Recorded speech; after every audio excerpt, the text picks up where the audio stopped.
Iya, assalamualaikum bro. Nah, kali ini saya mendapatkan pasien kulkas LG inverter, yang mana untuk keluhannya lampu LED satunya itu muncul 7 kali kedipan ya. Nah, ini berkat teman-teman yang sudah sharing ke saya, dan saya sudah mencobanya.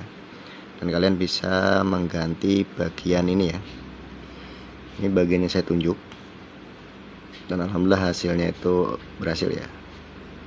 Oke, semoga bermanfaat.